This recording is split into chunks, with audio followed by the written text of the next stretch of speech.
Hello friends, मैं हूं पलक। आज मैं आपके लिए लेके आई हूं सास और बहू के लिए बहुत ही प्यारा वीडियो। तो आइए चलते हैं वीडियो की तरफ। माँ और सास में वैसे कुछ भी अंतर नहीं है।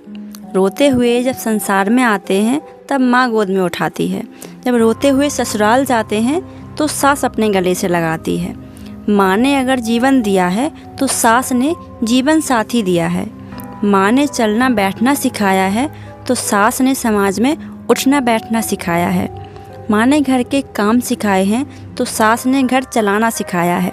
माँ ने कोमल कली की तरह संभाला है तो सास ने विशाल वृक्ष जैसा बनाया है।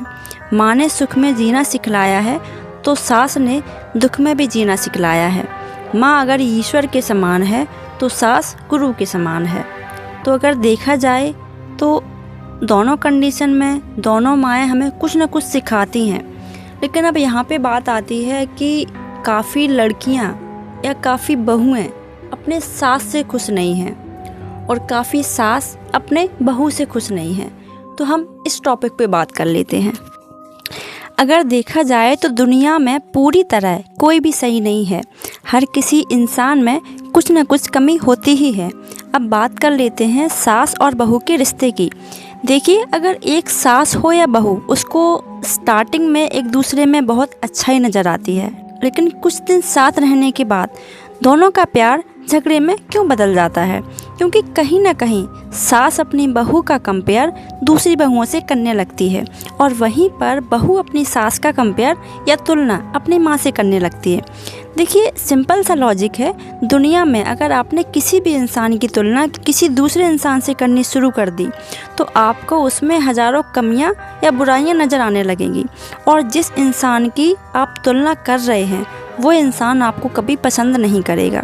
तो कंपेयर करने वाली बीमारी अक्सर सास में पाई जाती है कि उसकी बहू ऐसी है वैसी है वगैरह वगैरह, या पड़ोस की बहू ज़्यादा अच्छी है या उनके बहन की बहू ज़्यादा अच्छी है या सब है, किसी से भी कंपेयर कर सकती हैं। तो ये हो गई सास की बात। देखो फ्रेंड्स, हर एक्शन के बाद कुछ रिएक्शन ज़रूर होता है। तो अब बारी आती है बहू की।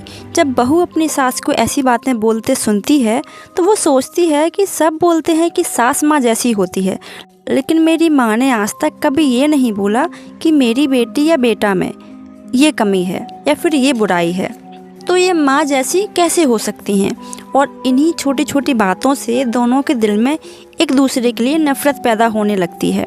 और जो लड़कियां कभी कभी मायके में गुस्से में आकर ये बोल देती हैं कि शादी होने दो, घर कभी नहीं आऊँगी, उनको ससुराल जाकर पता चलता है कि मायके जैसा धरती पर दूसरा कोई स्थान नहीं है, क्योंकि मायके में हमें हमारी सारी कमियों के साथ अपनाते हैं और ससुराल में सिर्फ हमारी कमियां गिनाते हैं। 99% लड़कियों को माँ बाप की वैल्यू शादी होने के बाद ही समझ आती है। अब अपने पॉइंट पर आते हैं। अगर हर सास अपनी बहू को बेटी का दर्जा देगी तो यकीन मानिए हर बहू बेटी का फ़र्ज़ ज़रूर निभाएगी। आप घर में बड़ी हैं, जब आप ही अपना फ़र्ज़ ठीक से नहीं निभाएगी तो बहू से कैसे उम्मीद कर सकती हैं?